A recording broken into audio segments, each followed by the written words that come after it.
Alipoota ya poliisi ey'obuzi bw'emisango ya 2024 yalaga nga disitulikiti y'e Buyende eri ku mwanjo mu disitulikiti ezisingamu okubaamu n'emisango egy'obuliisamaanyi n'obutabanguko mu maka. Ate kyakusayina abaana baife, abantu abakulu, abantu abaddubudubu, abato bonna bali kutabanguka era nga tuli kweyagaana nga obuzibu buva mu butayikirizaganya wakati wa maama ne baba. Waliwo ebyendawulo ebibakosa, waliwo ebintu byena, ate tuli kweyagaana nga okuva mu butabanguko obwo maama ne baba bali kwawukana nga baleka abaana. Kino kye kyaviirako okutandikawo pulojekiti mu bitundu bya Busoga eyatuumwa bataata abaddala oba real fathers mu Lungereza. Eno yawoomwamu omutwe ekitongole kya Hold Uganda nga kiyambibwako aba Minisitule y'ekikula ky'abantu. Pulojekiti eno yefunyiridde bataata abato abali wakati w'emyaka 18 n'25 ng'ebateekamu ekyokuba n'obuvunaanyizibwa n'okwagala bakyala baabwe. Charles Mudomba nga yakulira ekitongole kya Hold Uganda ategeezezza nti batendese bataata abato 19,000 mu Busoga mu nsonga z'okuba abazadde ab'obuvunaanyizibwa abalera abaana nga taata omutuufu bw'alina okukola n'okubatendeka mu by'obulamu n'ebyendya. Kale pulogulaamu eno tulisomesa aba younger fathers okuba responsible parents, okuba real fathers. The word real fathers kiri nti real R itegeeza okuba nga oli responsible, E etegeeza okuba engaged and loving. Nti enteekateeka ebadde ensaale ennyo mu kulwanyisa obutabanguko mu maka. Kubanga ba younger fathers balina challenges nnyingi edibaleetera okuba abakambwe n'okulwana mu maka ate nga tebaba biseera maka gaibwe.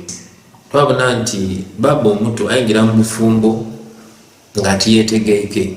Ku bizze bikolebwa abakyala bawadde obujulizi ku nkyukakyuka ezizzeewo mu babbaabwe era balina essuubi nti ebiseera eby'omu maaso bitangaavu. Nga bwetujja mu nnimiro nga etumala okulima wabeeka omwana weetiika emmere wagema n'embago nga yagema w'akaleediyo konka kuyira waka. Aye butisaawa eno tuva mu nnimiro nga emutu bwene yagema omwana nze n'agema embago twayira waka.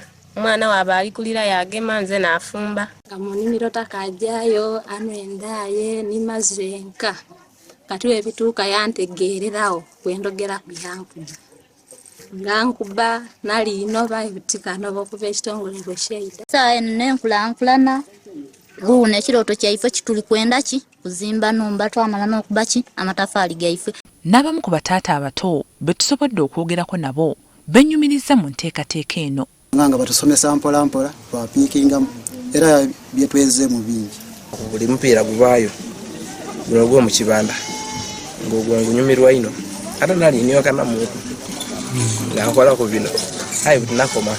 Omumyuka wa ssabaminisita asooka era minisita w'ensonga z'omukago gwa East Africa Alitwala Kadaga kuno kwasinzidde okusima kaweefube akoleddwa ekitongole kya Hold Uganda. So I asked them what is an example what you've done. They said they now know that they are about 500 young men now accompany their wives to antenatal. So at least they're showing concern about their wives. So I told them what they should do is make sure the men attend, ensure that children are studying and that they are contributing. Because these days, the women who are educating the children, the men are having a free rein. Ayagala gavumenti yeewole enkola eno egibunyise n'ebitundu ebirala. I think we should move together as society, empower the young men but also empower the young women. Awaken them all so that they are both responsible. Otherwise, an enlightened girl will get a cheerful boy and he'll go home and cane her every night. So we need to work on them.